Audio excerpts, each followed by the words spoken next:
themes that you heard in Punishment and so on. A good example of this kind of light-hearted and healing theme in his work comes in the much-loved poem St. Kevin and the Blackbird, which Peter Lewis is going to read for us. St. Kevin and the Blackbird. And then there was St. Kevin and the Blackbird. The saint is kneeling, arms stretched out inside the cell, but the cell is narrow. So one turned up palm is out the window, stiff as a crossbeam, when a blackbird lands and lays in it and settles down to nest. Kevin feels the warm eggs, the small breast, the tucked neat hand and claws, and finding himself linked into the network of eternal life is moved to pity. Now he must hold his hand like a branch out in the sun and rain for weeks, until the young are hatched and fledged and flown. And since the whole thing's imagined anyhow, imagine being Kevin. Which is he? Self-forgetful or in agony all the time, from the neck on out down through his hurting forearms? Are his fingers sleeping? Does he still feel his knees? Or has the shut-eyed blank of underneath crept up through him? Is there distance in his head? Alone and mirrored, clear in love's deep river, to labor and not to seek reward, he prays. A prayer his body makes entirely, for he has forgotten self, forgotten bird, and on the riverbank, forgotten the river's name.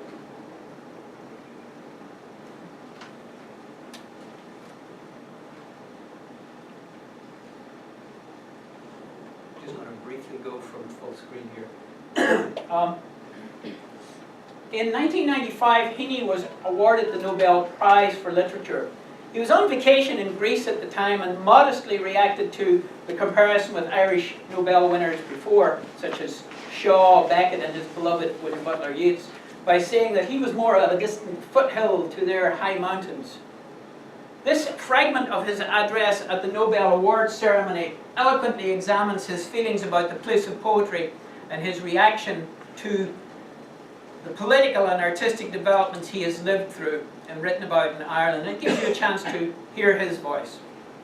It was that I found myself in the mid-1970s in another small house, this time in County Wicklow, south of Dublin, with a young family of my own this time, and a slightly less imposing radio set, listening to the rain in the trees and to the news of bombings closer to home. Not only those by the provisional IRA in Belfast, but equally atrocious assaults in those days in Dublin by loyalist paramilitaries from the north. When I heard, for example, that one particularly sweet-natured school friend had been interned without trial because he was suspected of having been involved in a political killing. What I was longing for was not quite stability, but an active escape from the quicksand of relativism, a way of crediting poetry without anxiety or apology. In a poem called Exposure, I wrote these stanzas. If I could come on meteorite, instead I walked through damp leaves, husks, the spent flukes of autumn, imagining a hero on some muddy compound, his gift like a sling stone, whirled for the desperate. How did I end up like this? I often think of my friend's beautiful, prismatic counseling and the anvil brains of some who hate me, as I sit weighing and weighing my responsible Christia. For what? For the ear? For the people? For what is said behind that? Rain comes down through the alders. Its low, conducive voices mutter about letdowns and erosions, and yet each drop recalls the diamond absolutes. I am neither internee nor informer, an inner emigre, grown long-haired and thoughtful, a wood-cairn escaped from the massacre, taking protective colouring from bole and bark, feeling every wind that blows, blowing up these sparks for their meagre heat, have missed the once-in-a-lifetime portent, the comet's pulsing rose. Heaney has said that the hardest thing for a writer is finding an idea to get him started, but the polyglot poet has the luxury of being able to finish something he didn't start. Heaney did this frequently with translations from different languages, including Irish Gaelic and Italian. In 1990, he wrote a play called The Cure at Troy, based on a translation of the ancient Greek play Philoctetes, which examines the loyalties of an abandoned hero and raises questions about the morality of the individual versus the needs of the larger group. The refrain sung in the play by the chorus, "Make hope and history rhyme," was taken up by Bill Clinton and others trying to get Northern Ireland's warring factions to make peace in the late 1990s.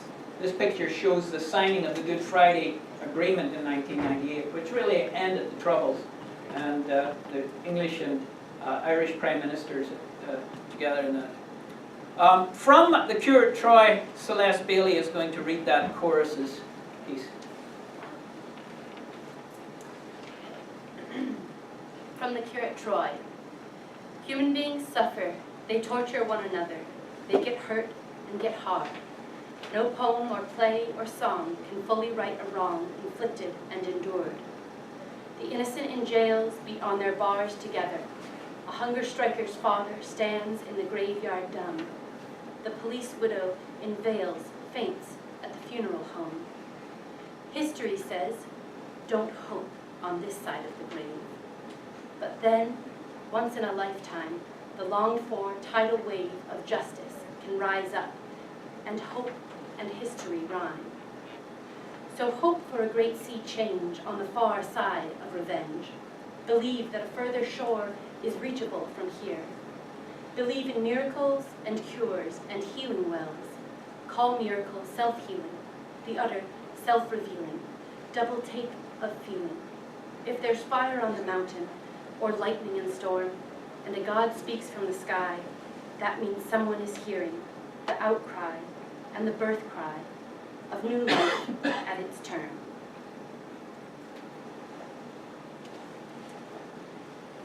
In 1999, his most successful translation, Beowulf, was a bestseller throughout the English-speaking world. 3 more volumes of poetry followed in the new century: Electric Light in 2001, District and Circle in 2006, and in 2010, Human Chain.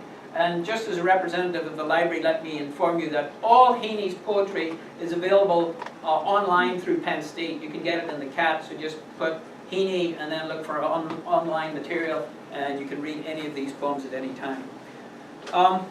The 21st century brought new honours when Queen's University established the Seamus Heaney Centre for Poetry in 2004.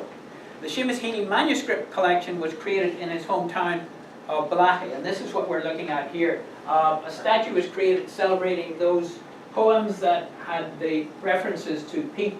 So this is the turf man. He's made to look like he's created out of sods of peat. And behind it there is Balachi Bawn, which houses the collection of manuscripts from Seamus Heaney donated to them. And is also quite a cute little museum as well. He was also included in a 2011 list of 300 top British intellectuals, though remembering his response when included in an anthology of British verse, the list makers added that some might not consider themselves British. Heaney had famously commented on his earlier honour with the stanza, "Don't be surprised if I demur, for be advised my passport's green. No glass of ours was ever raised to toast the Queen." He was later invited to the ceremonies after the signing of the Good Friday Agreement in Dublin, and went to the dinner for the Queen that was given at that time. So he may have raised a glass to her at that particular event. Although he was born a Catholic and was very involved in the church in his early years, Heaney, like many in Ireland, distanced himself from the institution as the years went by. However, he said that Catholicism gave him a comprehensive view of his place in the world and presented him with a set of powerful symbols and images which come up repeatedly in his work.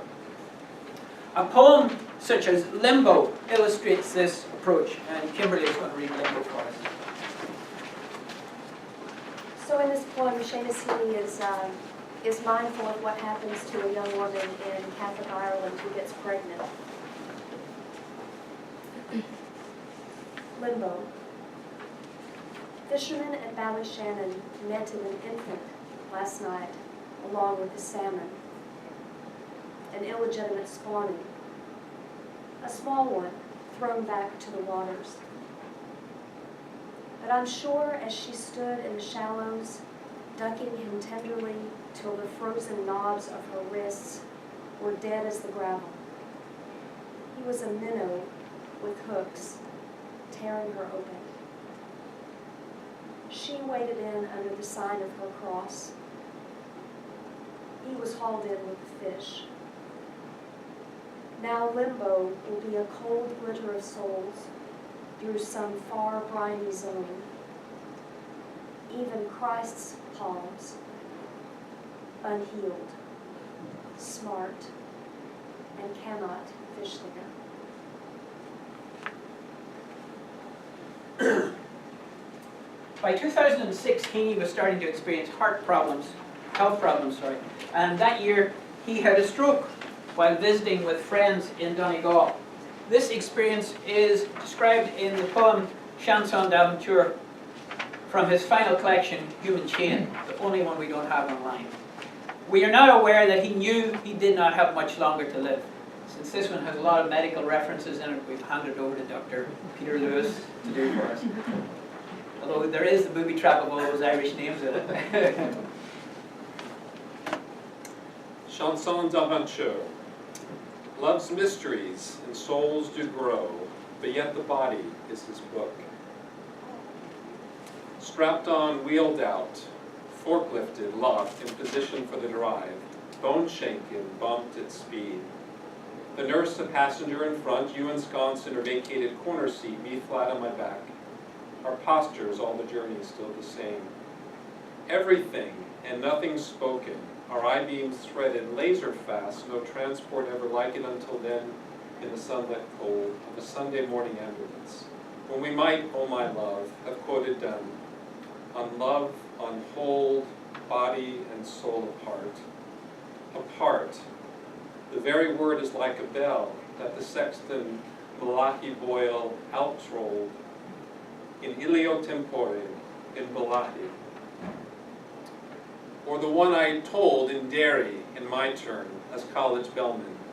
The hall of it there still in the heel of my once capable warm hand that I could not feel you lift and lag in yours throughout that journey, when it lay flop, heavy as a bell pull. And we careered at speed through Dunlow, Glendorm, our gaze ecstatic and bisected by a hooked-up drip feed to the Canada.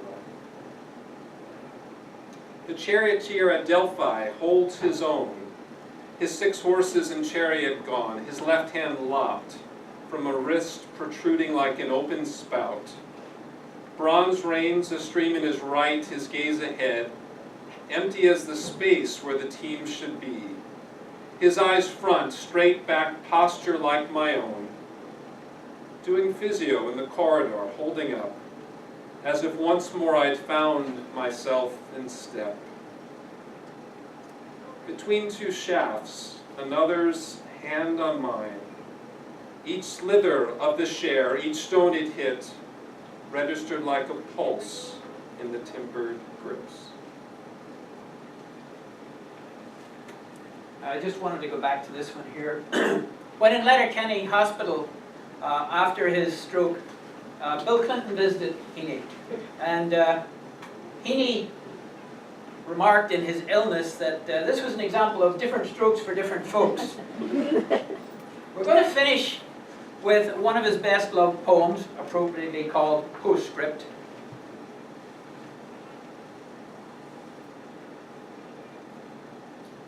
And sometime make the time to drive out west into County Clare along the flaggy shore in September or October, when the wind and the light are working off each other, so that the ocean on one side is wild with foam and glitter, and inland among stones the surface of a slate grey lake is lit by the earth lightning of a flock of swans, their feathers ruffed and ruffling white on white, their fully grown headstrong looking heads tucked or cresting or busy underwater. Useless to think you'll park or capture it more thoroughly. You are neither here nor there. A hurry through which known and strange things pass as big soft buffetings come at the car sideways and catch the heart off guard and blow it open.